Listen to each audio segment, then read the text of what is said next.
من زار في الليل ربه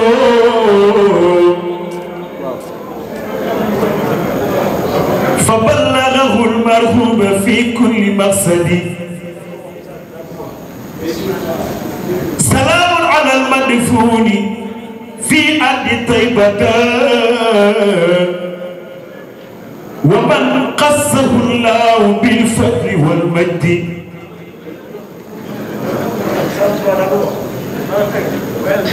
سلام على المدفون في أرض طيبة ومن قصه الله بالفضل والمجد سلام على المدفون في أرض طيبة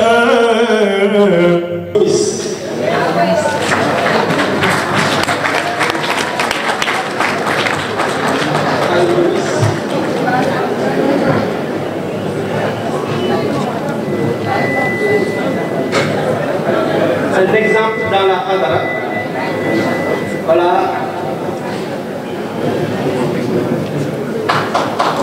وفي ولاياتك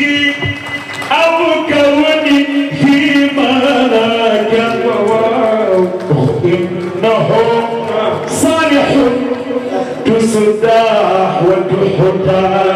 بصلاة وصلي يا إلهي وجزي يا أبدا والله أن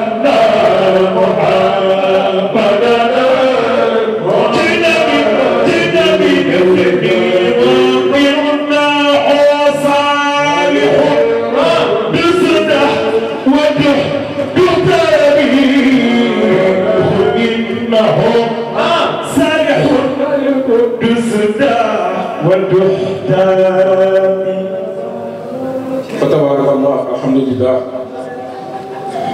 Kon mu mel ni heure bi ñu prévoir pour deuxième conférence Serigne Mansour Sy Djamil ñëw na incha allah bu ko defee ñu présenté leen juste thème bi nga xam ni moom la Serigne bi nar a développé waaw mu mel ni thème actualité la waaw donc Serigne Moustapha mu may fàttali pour lu jëm ci wàllu zawiya bi incha allah ay mbiru ñu prévoir kenn ñoo xam ne dafay dugg ci mbooloo mi en attendant Serigne bi di commencer waaw donc c'est déjà prévu ok kon léegi ñu présenté thème Serigne bi donc ci français ñu ni le rôle des religions dans la tolérance, de la nécessité à la possibilité selon l'école de Seydil Hadji Malick Sy. Donc ci wolof ñu mën ko tekkee wareefu diine yi ci wàllu tolérance di wax ni naka la mën a nekkee si bu ñu toppee école Seydil Hadji Malick Sy kon ñu jox sëriñ bi incha allah. أعوذ بالله السميع العليم من الشيطان الرجيم بسم الله الرحمن الرحيم والحمد لله الذي بنعمته وجلاله تتم الصالحات وبفضله تتحقق المقاصد والغايات وبتوفيقه تتنزل الخيرات والبركات اليوم أكملت لكم دينكم وأتممت عليكم نعمتي ورضيت لكم الإسلام دينا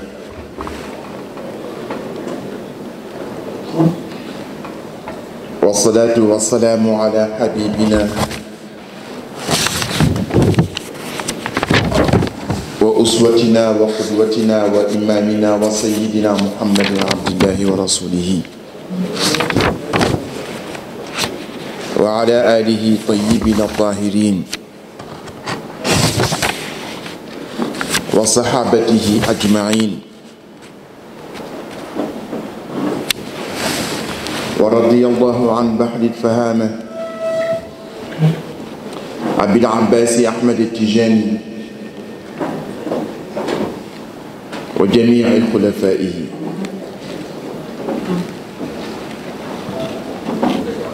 mbooloo mi fi teew asalaamualeykum wa rahmatullahi taala wa barakatuhu di ñaan képp ku nekk ci saal bi na wax alhamdulilahi rabbil alamin si fekke woon ak fekkewaat te yal nañ ko fekke ay déwén yu bare bare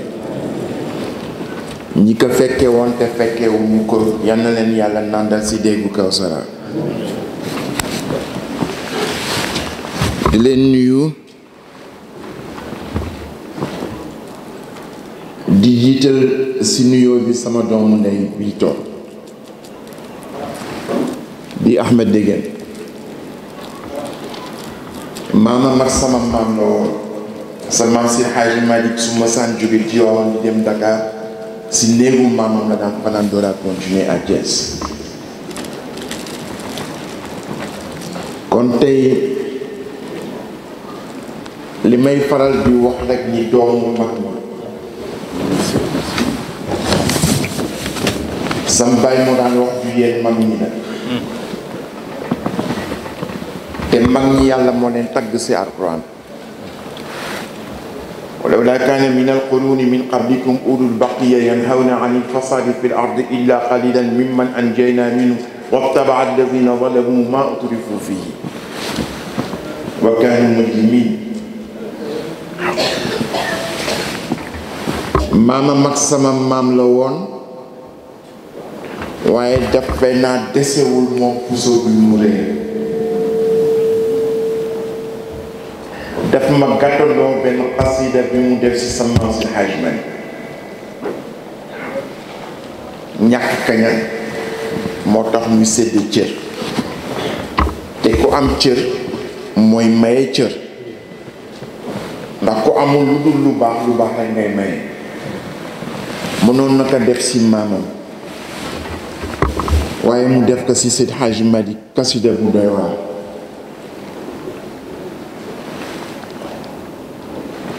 moom ci doomu mag ñi la yàlla moo tagg mag ñi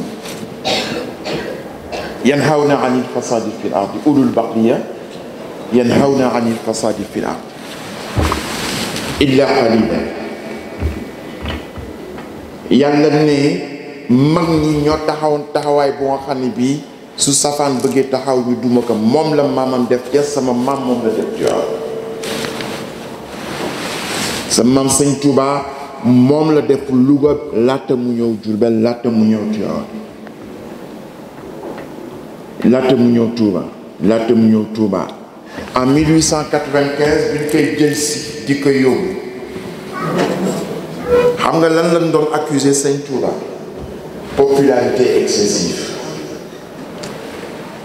tubaab yi neen nu Sëñ Tuubaa dafa siiw ba mu ëpp dafa siiw ba tiital la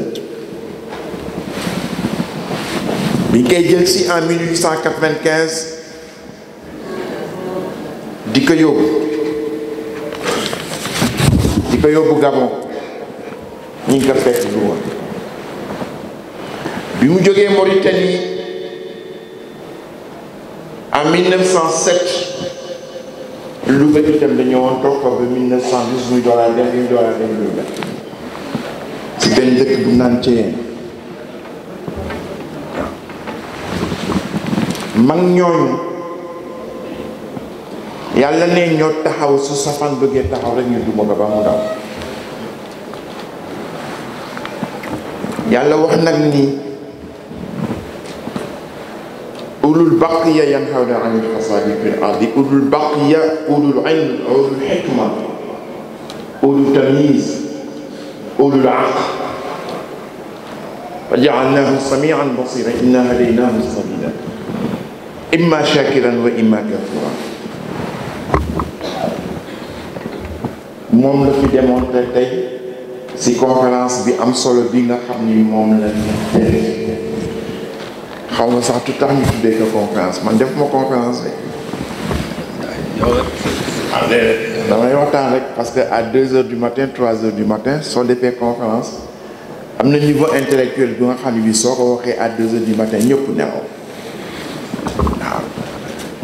sama baay daf daan wax xasida yi nga xam ne xasida arabe la na nga ko def avant 3 heures du matin su 3 heures du matin jotee jox leen ñoom ma ngi jëmin ñu woy xasida wala fi nit ñi xam ko yeewu tuuti waaye soo continuer si xasida arabe rek nit ñi dañuy nelaw waaw hada sunnatullahi fil ard moo tax danaa junj tuuti si sujet bi rek indi nag sujet bi nga xam ne bii moom itteel mooy sujet jigéen ñi waaw waaye pour dellu si Ahmed dañu kontaan si yow lii yëpp mënoon na ñàkk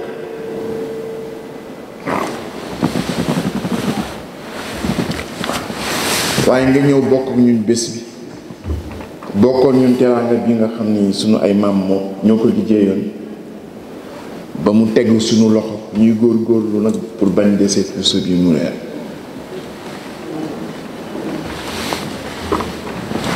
arab yi dañ ni amal xiyaam naha ka xiyaamiha wa ara nisaul xayyi gayra nisaiha nee na dëkk bi de suñ si duggee berkele yi fi daan fekk rek laa fi fekk berkele yi benn changement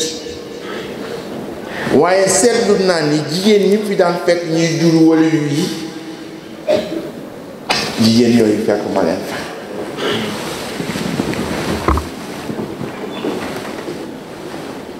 dafa mel na moom ñi ko meññ ku dem këram su kër Alaaji sa Cees berkele yan fa daan fekk lan fa daan fekk waaye jeeg yi nekkoon tam si biir kër gi di jur wala yu jeeg yooyu ñoo fa nekk ba yal na yàlla saxal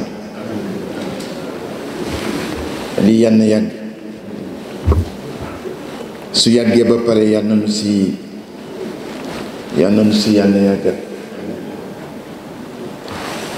maa ngi leen di nuyu ñi fi teew yépp di nuyu sëñ Thierno Arona Ly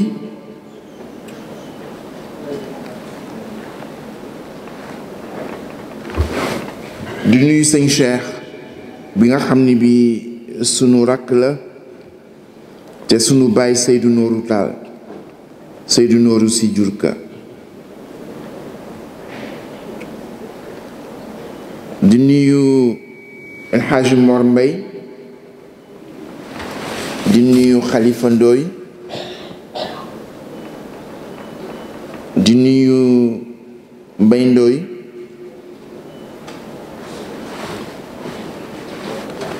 di leen remercier ñoom ñëpp ci seen teewaay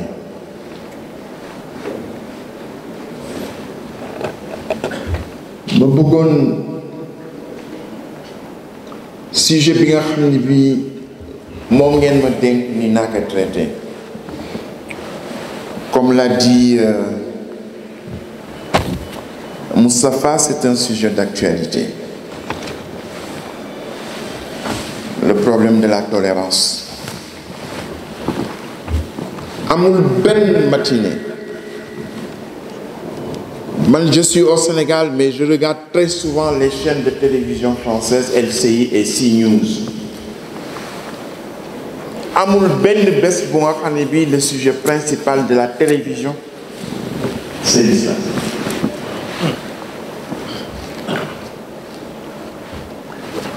Léegi Valeurs Actuelles, qui est un journal d'extrême droite,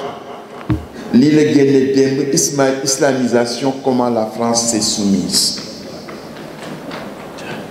Soo demee Le Point, c'est la même chose. le point il y a 2 mois dafa ni comment la France a été aussi lâche pour laisser l'islamisme se développer.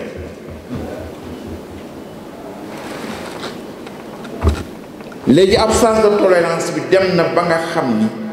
soo dee julli juróom ñu tu es radical.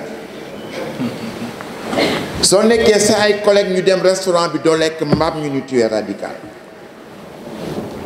Suñu indee biñ naanoo ko ñu tu es radical. Su fekkee ni sa diine may loo nga nuyu jigéen ñu tu es radical. Soo ko doon def ay bis ñu tu es radical ba pare def rapport contre yow.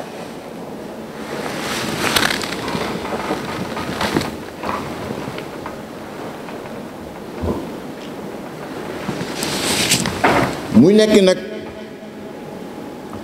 sujet bu nga xam ne bii sujet bu doy waar. Moi je suis pas d'accord d'abord avec le concept de tolérance. Je viens d'Abu Dhabi il y a 1 mois. On était à Abu Dhabi sur le même sujet.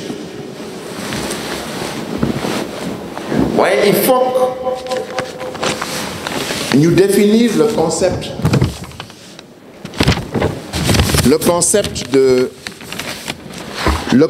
de tolérance.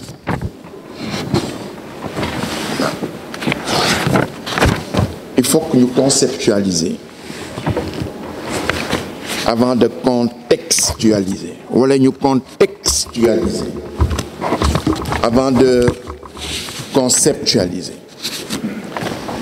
Le concept de tolérance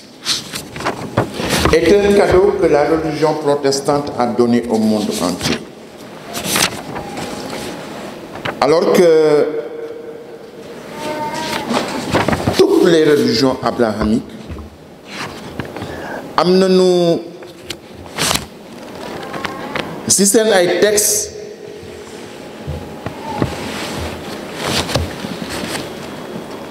loo mën sukkandikoo ba indi le concept de tolérance moo tax ma wax ni naxwa siyaarati mafhumin jadid naxwa siyaarati mafhumin jadid li tasamuh لأن كان بعض الدارسين يقول إن التسامح هدية بروتستانتينية لعالم فنحن نعتقد أن الديانات منتمية لعائلة إبراهيم جميعا تحمل في نصوصها الكثير من الأسس التي تدعو إلى التعايش والتسامح وأن تعاليمها أساسية حول السلام والتعايش ونحو عالمية كرامة الإنسان واحترام اختلافات الدينية من مرتكزاته مبنية بالمبدأ التسامح. Comme ni mu ko waxee léegi dafa am ñu wax ni ay chercheurs yu wax ni le concept de tasamuh est un concept qui vient du protestantisme qu'il a donné comme cadeau au monde entier. Ñun dañu gëm ni inna diyanati muntamiya toutes les religions abrahamiques ñoom ñëpp sans exception on peut trouver dans les textes fondamentaux de ces religions-là des bases qui appellent à la coexistence, au vivre ensemble, au tasamuh et à la tolérance. Wa anna ta'alimiha asasiya, ces enseignements les plus fondamentaux tournent autour de la paix et du vivre ensemble et vers l'universalité à karamatul insan de la dignité humaine. Wa ihtirami ikhtilafati diniyya et le respect des divergences confessionnelles. Ça fait partie des bases sur lesquelles on peut bâtir la tolérance. وفي الإسلام نعبر عن التسامح بأربعة مصطلحات تغطي حقده الدلالي وهي العفو والصفح والغفران والإحسان. nee na su fekkee ni diine islam rek la Nous utilisons 4 concepts pour parler de la tolérance. 4 concepts qui couvrent tout le champ schématique. Turati al-haqluhu ad-dalali, qui couvre tout le champ schématique. Moi, al-afu wa-safhu wal-ghufran wal-ihsan. Nen al-afu, moi le pardon, wal-safhu, moi fermer les yeux. Wal-ghufran, moi batay jël balé amna nu ko sëñ Babacar waxe si qadin qataat li wax makarimul akhlaq waaw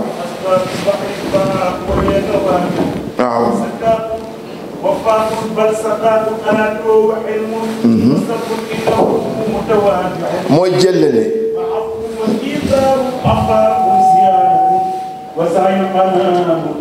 donc on peut trouver dans les écrits islamiques des bases qui nous permettent de théoriser sur la tolérance. Mais là, dama indi beneen approche, thèse, antithèse, synthèse, pour traiter de ce sujet-là. Yàlla dafa wax ci Al-Qur'an, on peut trouver dans les textes scripturaires du Coran et de la Sunna, ce qui nous permet de développer la théorie de la tolérance. On a signé le béni d'accord ou si théorie bon, d'accord ou si tolérance, et de n'a que justifier tout ça. On a qu'au niveau d'Abu Dhabi, pour me gagner un texte que j'ai écrit en 2009 lorsque j'étais invité par l'université de Colombie. Université Columbia Obama Guinée ay borom xam-xam rek ñoo fa nekk ma ñëw bind benn texte pour wax ni je suis pas d'accord avec le concept de tolérance danaa leen lire une partie de ce texte wa yàlla dafa wax ni fa'fu anhu wasfah inna allaha yuhibbul muhsinin. am na benn terme bu moo utiliser al ihsan dafa bokk ci terme yoo nga xam ni dañu jafee fii terme hikma si la bokk terme ne la yoo xam ni kenn mënu ko fii al ihsan kenn mënu ko fii waaye ihsan quand j'étais à la Sorbonne j'avais un prof qui s'appelait Arnaldez benn mel sama ñëw mu ni ma fiil ma ihsan ma ni ko mënuma fii ihsan mu ni ma mooy le bien agir. Le bien agir. Le lendemain mu ñëw mu ni ma j'ai trouvé mieux que le bien agir ay nit la yoo xam seen xel day liggéey dans la pure tradition française, la pure tradition académique. ma ñëw le lendemain mu ni ma gis naa terme bu gën ihsan moo gën bien agir ma ne ko mooy lan mu ni ma de bel agir. xoolal wolof wolof du wax lii baax na daf naan lii rafet na. Le wolof spontanément a changé le concept éthique en un concept esthétique. Au lieu que nous wax lii baax na qui est un concept moral baax ak bon ñu transformer ko en un concept esthétique rafet na. ñi ëpp si ñun suñ lay wax lu nga xam ni baax na lii de rafet na soo ko defoon doo wax lii baax na soo ko defoon dañ naan lii rafet na soo ko defoon. yàlla wax nag ni soo dee baali soo dee jéggale yàlla day ànd ak yow ndax yàlla ne dafa bëgg ku nga xam ni kii day baali. ndax soo jëlee concept sans mot dans ce sens-là c'est au-dessus de la justice. C'est-à-dire que la tolérance est plus forte que la justice. Parce que justice mooy nga jox ku nekk àq waaye te sàmm tolérance daa fekk koo xam ne kii du àqam waaye sa mbaax moo tax nga jox ko donc concept la bu nga xam ne bii li an yaktafi al adlu bi i'taa'i kulli zi haqqin haqqahu yasmu tasaamuh li yubzila al xayra la fi muqaabali fa huwa min qubayli al ihsan li ngay joxe doo ko joxe parce que da ngay attendre une rétribution sa mbaax a tax nga koy def nga joxe ko na ngeen xool débat yi am yëpp en France l'absence de tolérance mënuñu supporter diine islam mais loolu mooy réalité bi nan ko nangu diine islam dañu mën a supporter invasion de l'islam etc mais nañu wax chinois yi la chinoisisation la chinoisisation de la France.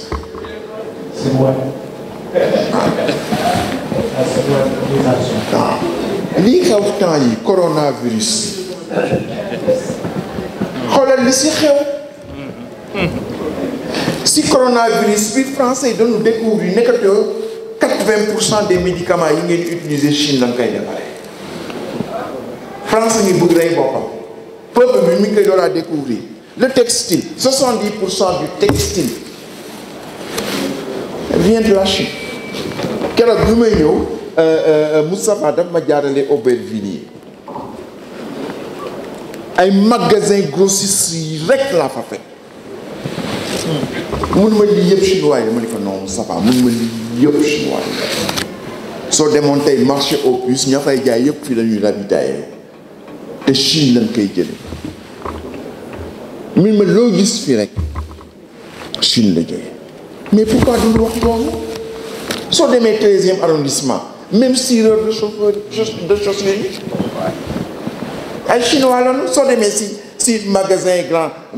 grand magasin dem bay fay kan moo nekk si kees bi une chinoise ou bien un chinois ñooy fay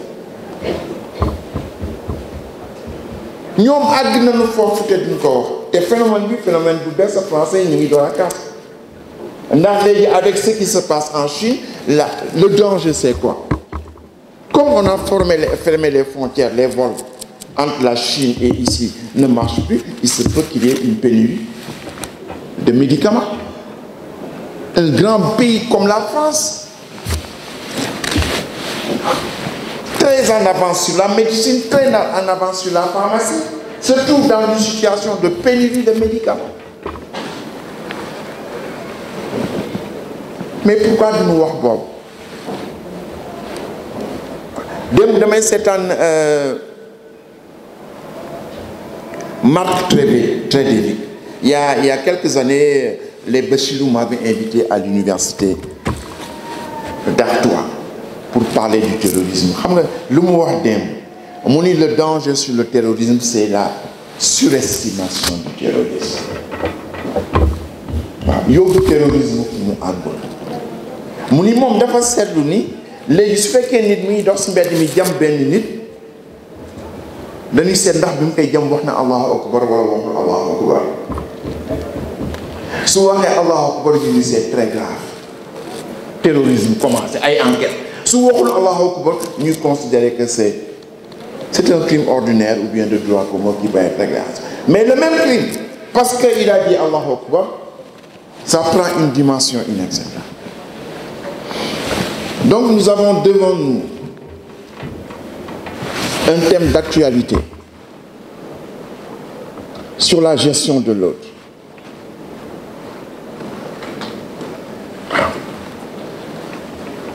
te yàlla Alxuraan dafa fees tellement ay aaya de tolérance.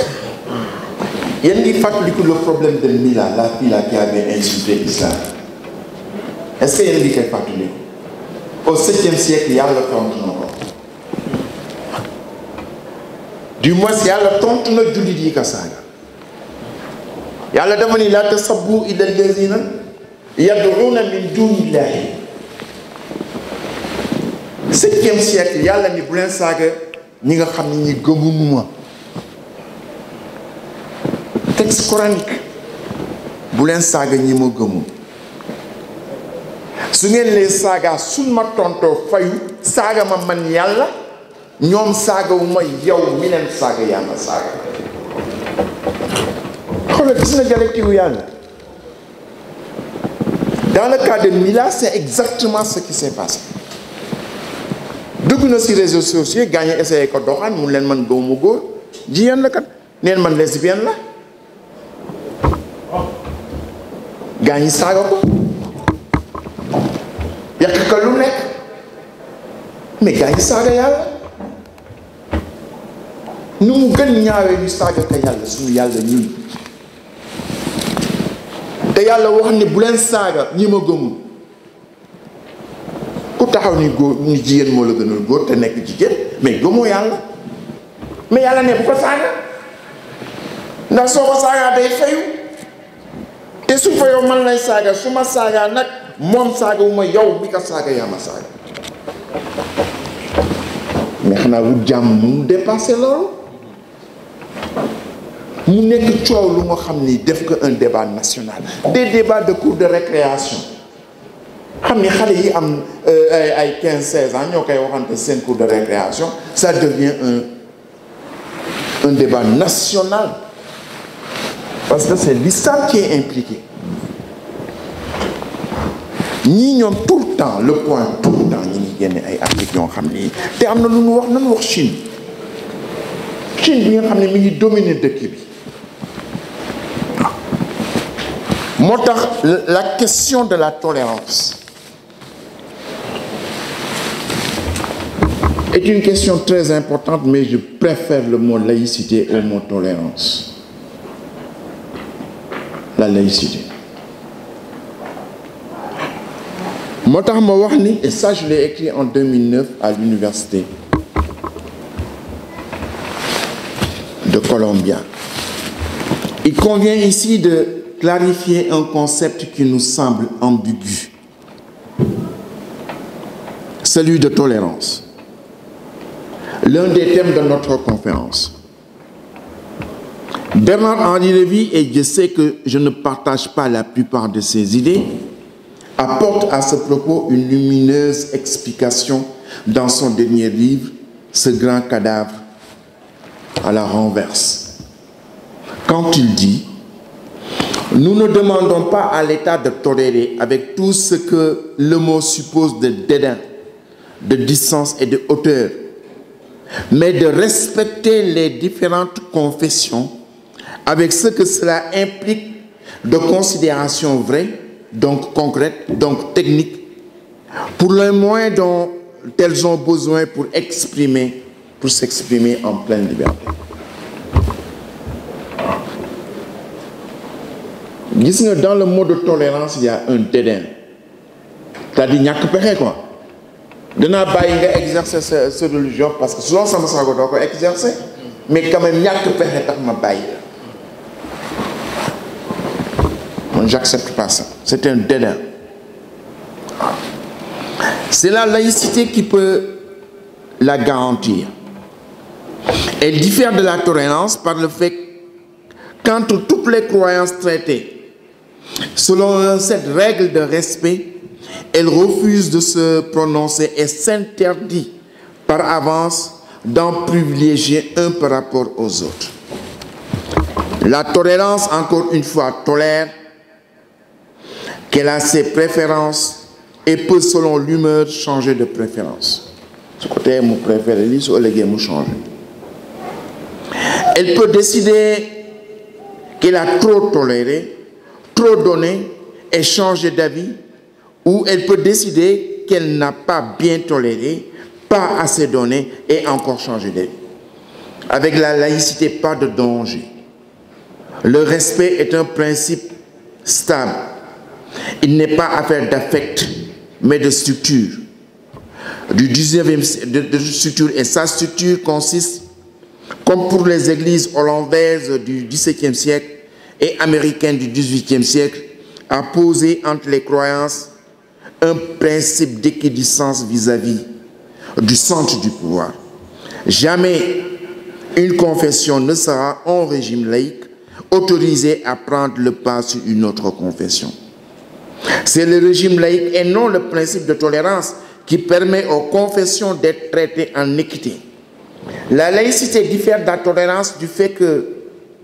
tenant les confessions à égale distance du pouvoir politique, elle se doit, à l'inverse, de tenir le pouvoir politique à égale distance des confessions. Vous ne connaissez pas tout à fait le vieux débat sur cette notion soulevée par Derrida et avant lui par Marcuse en 1965 dans son cours essai intitulé La tolérance répressive ou R.P. Wolf dans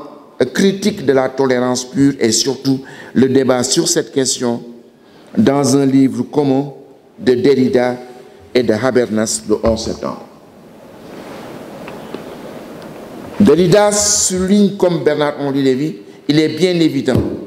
qu'en effet que c'est l'autorité en place qui établit arbitrairement le seuil à tolérer, le seuil qui sépare ce qui est encore acceptable et ce qui ne l'est pas. Derrida, lui, préfère le concept d'hospitalité. L'hospitalité pure et inconditionnelle, alors que la tolérance est d'abord une charité. La tolérance est une charité, ñàkk pexe la. moo tax c'est un concept bu moo xam ne bii boo daan si dellu si waat waaye yàlla defal nañu sutura bi nga xamee ni sunu mag ñi liggéey na si liggéey bu rëy a rëy. Il y a un autre texte, le texte de El Hadji Malick radiyallahu ta'ala anhu, que j'ai traduit en français pour permettre au direct et pour permettre aux jeunes de pouvoir l'exploiter dans un contexte national, c'est-à-dire la France. Gravité. Morni El Hadji Malick,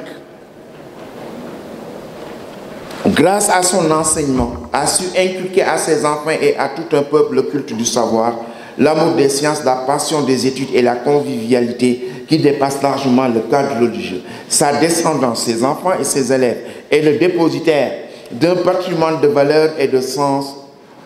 sans lesquels la vie en société perdrait son poids éthique et sa consistance spirituelle. À cet égard, nous nous inspirons de la vie de Cheikh,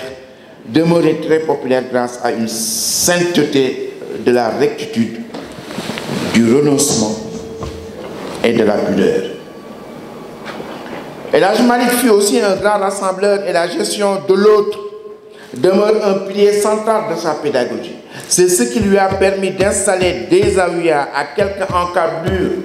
des palais de l'administration coloniale à Dakar, à Saint-Louis. Cette particularité lui a aussi permis, au cœur du Kayor, de transformer une cérémonie païenne, le fameux Gamou, en une célébration annuelle de la naissance du prophète Mohammed sallallahu alayhi wa sallam. Seydi Hadji Malick a théorisé dans Risalatul Latif comment gérer l'autre, c'est-à-dire l'altérité confessionnelle,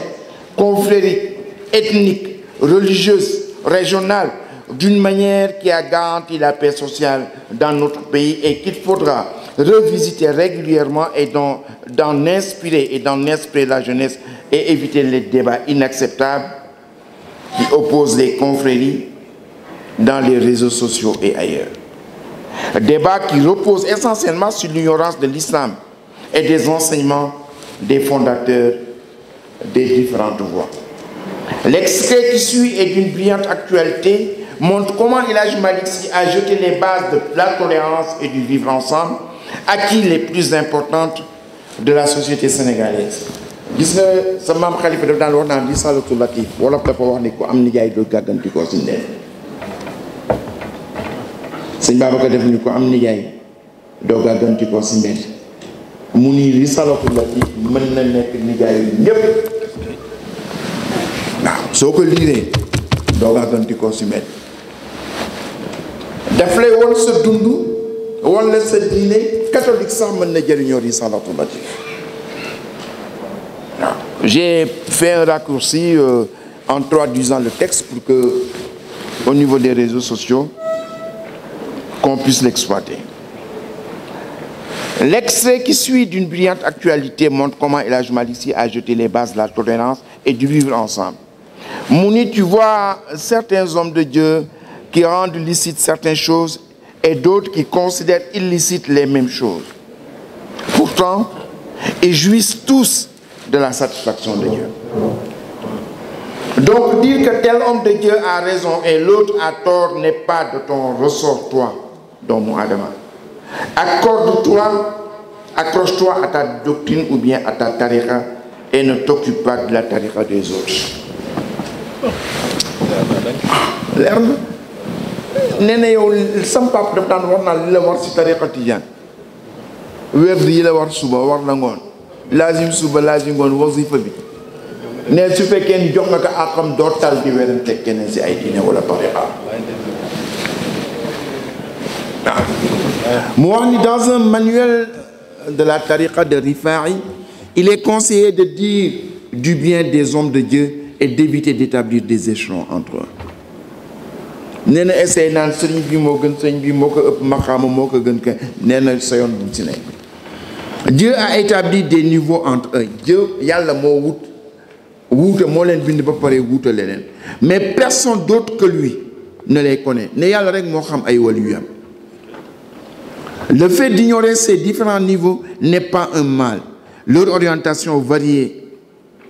ne constitue pas un problème si chacun sait celle de son maître. Ma tariqa veut une orientation, je la suis. Ces différentes orientations sont un signe de la miséricorde divine. S'il y avait la pensée unique, elle serait très réduite. Un seul chemin est très étroit, mais une route qui mène à différentes sorties facilite la circulation. Ceci est une miséricorde, mais l'être obtus et simple l'ignore à cause de son fanatisme aberrant. Ce que son cheikh dit est seul vrai. Ce que sa tariqa dit est seul vrai. C'est du fanatisme. La miséricorde divine, différence d'opinion, diversité d'ouverture, est devenue une grande épreuve parce qu'on refuse de reconnaître une quelconque qualité aux autres tariqas. Ceci dénote d'une ignorance réelle des enseignements de la religion. Su demee ba si biir mi ngi wax ni en fait différentes tariqa yi dañu mel na jigéen ñuy wujje ne seen wujj lu mu rafet lu mu baax su rafetoon bari dem si asamaan sax jamais nga reconnaître que ni sa wujj am na qualité. Seydi Hadji Malick nee na diggante tariqa yi problème yooyu dana am waaw moo tax wax naa au début que Alaaji Malick ni mu yaree ay taalibeem ni mu yaree surtout njabootam reconnaître l'autre reconnaître beneen tariqa bi essayer d'y établir des points yu nga xam ni par exemple di xew léegi sama waa kër maam Sëñ Fallu ñoo nañu teew fii xam na ni fii dañ fi ñëw indi fi seen bopp fekk fi seen bopp loolu rek moo mën a avancer au Sénégal lii fi jógee Sénégal guerre civile moo tax sama Abdou ndeysaan mu baax mi bi mu laata wuy ji boroomam soo liiree texte boobu xam nga ñu ngi wax dialogue national sëñ Abdou def na dialogue national avant mu wuy ji boroomam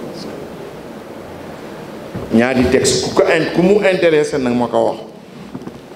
Il y a un texte sur le dialogue national et un texte sur la tolérance entre les confrères. ñaari texte yëpp wolofal la donc d'un accès facile da ngay déglu rek di comprendre su ngeen déggee woon waaw moo tax mu wax Tuuba ak yoon ñaari dawla lañu ñaari dawla la fii dawla ci wallaahi ko xam ku sopp dab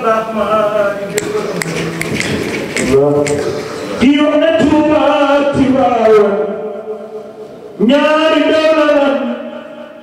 fi dawlatin teewul wallaay boo ko xam ku sopp da baax maa ngi na ngeen ko wax yéen ñi xam noppi moo di la gën mu xam ne fadlu ali day ci loxoom la newul seen dawla jiitu na daa ko santaane ne boole wali wi naw naa leen ci yàlla bu wér gannaaw bañ ayante naa ak seeku di jidaani bëggal gëmal màggalal soppal weegal teewal wala wàllu yàlla ko sax xaali ne bëggal gëmal màggalal soppal ali def leen ni boole wàllu yàlla ko sax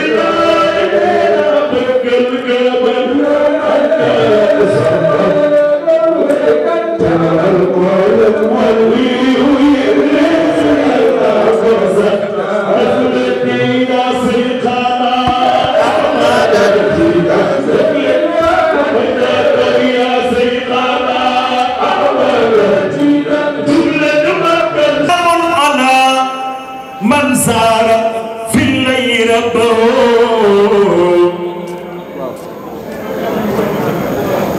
فبلغه المرهوب في كل مقصد سلام على المدفون في أرض طيبة ومن قصه الله بالفضل والمجد